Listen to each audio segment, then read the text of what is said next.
A ver, pensemos un momento en la universidad. ¿Cuáles son sus dos grandes misiones? Pues, por un lado, enseñar lo que ya sabemos y, por otro, investigar lo que todavía no. Pero, ¿qué pasa cuando esos dos mundos, el de la enseñanza y el de la investigación, no se hablan? Bueno, pues hoy vamos a viajar en el tiempo, hasta 1988, para analizar un texto que puso el dedo en la llaga, que habló de una crisis profunda en la educación.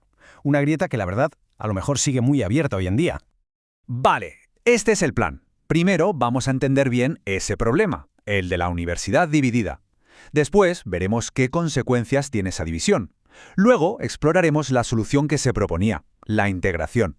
Conoceremos a la figura clave de todo esto, el docente investigador, y terminaremos viendo por qué, a pesar de los años, esto sigue siendo un proyecto, digamos que, inacabado. Muy bien, vamos directos al núcleo del asunto. La idea de fondo, en realidad, es bastante sencilla, pero tiene mucha miga. Es que la universidad es como si tuviera dos almas que históricamente han vivido de espaldas la una a la otra. Por un lado, su misión de enseñar, y por otro, la de investigar. O sea, dos mundos completamente paralelos, pero que conviven bajo el mismo techo. Y fijaos qué bien lo resume esta cita de Orlando Falsborda. Es casi poética. Compara el intento de unir la teoría con la práctica con el castigo de Sísifo, aquel mito del hombre empujando una roca cuesta arriba eternamente. Pues eso nos da una idea de la magnitud del desafío del que estamos hablando. Es una tarea que se ve como algo agotador, casi imposible, pero a la vez imprescindible.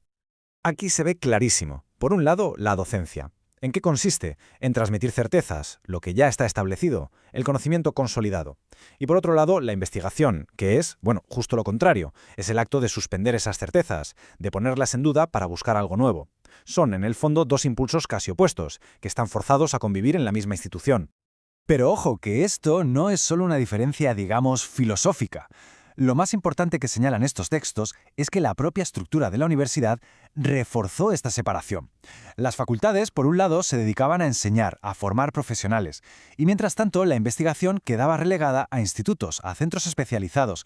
La división estaba, como quien dice, construida en los propios cimientos de la universidad. Entonces, vale, tenemos la fractura. ¿Y qué pasa? ¿Cuáles son las consecuencias? Pues según los autores, cuando estos dos pilares no conectan, es como si todo el edificio de la universidad empezara a tambalearse. No hablan de un problemilla sin importancia, no. Lo que describen es una auténtica crisis. Vamos a ver primero el lado de la docencia. ¿Qué pasa cuando se desconecta de la investigación? Pues que se estanca, se queda anclada. Los planes de estudio se quedan viejos, las clases se vuelven monótonas, puramente expositivas, y claro, el alumnado se desmotiva, se desconecta. La enseñanza corre el riesgo de convertirse en una simple repetición, perdiendo por completo la chispa del descubrimiento.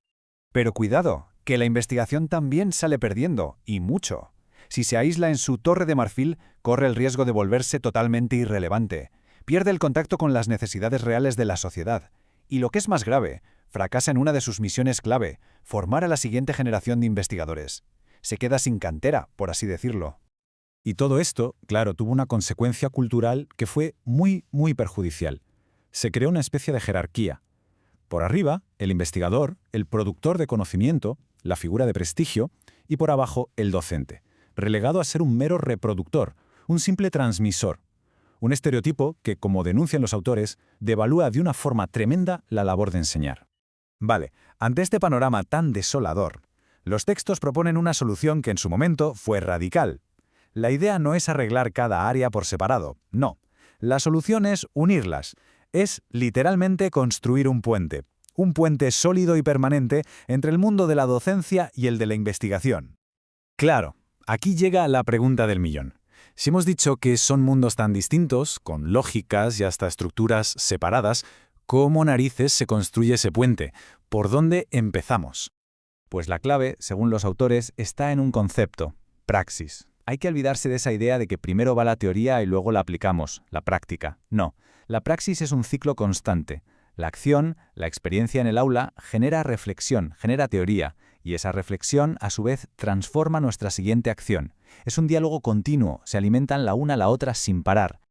Y esta idea tan potente de la praxis se materializa, se hace carne, en una nueva figura profesional.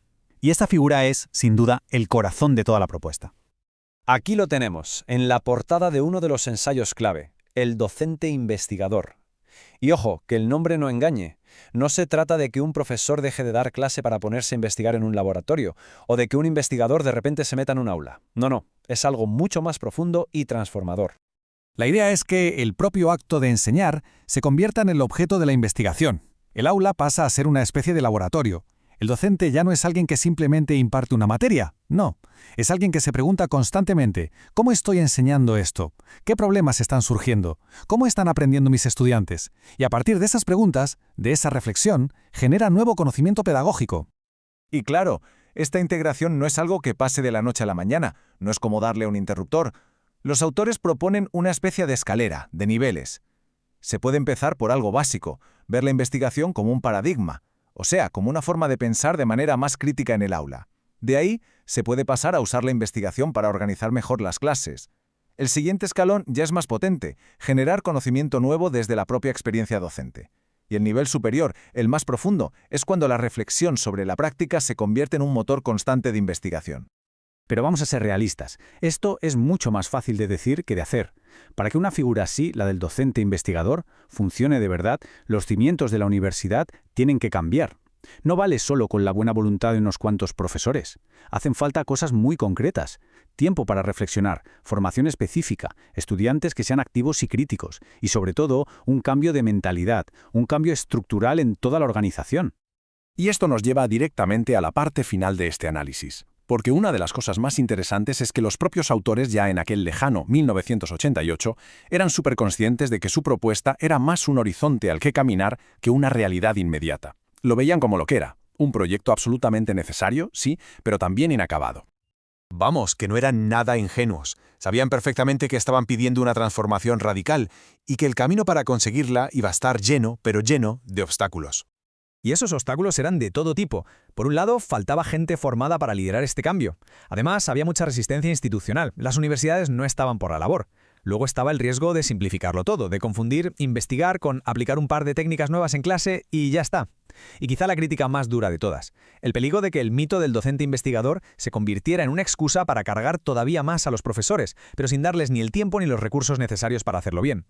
Esta cita final de uno de los ensayos, la verdad es que resume a la perfección el espíritu de todo el documento. Es un reconocimiento honesto de que el texto está inacabado porque el problema en sí mismo es una lucha continua. Una lucha, en el fondo, por dignificar tanto la enseñanza como la investigación y sobre todo por encontrar la manera de conectarlas de forma inteligente.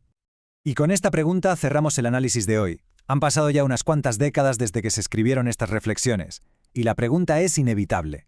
¿Esa división entre quien enseña y quien investiga sigue siendo un problema central en la educación hoy en día? ¿Se ha cerrado esa brecha? ¿Se ha hecho incluso más grande? ¿O simplemente ha cambiado de forma? La reflexión desde luego queda abierta.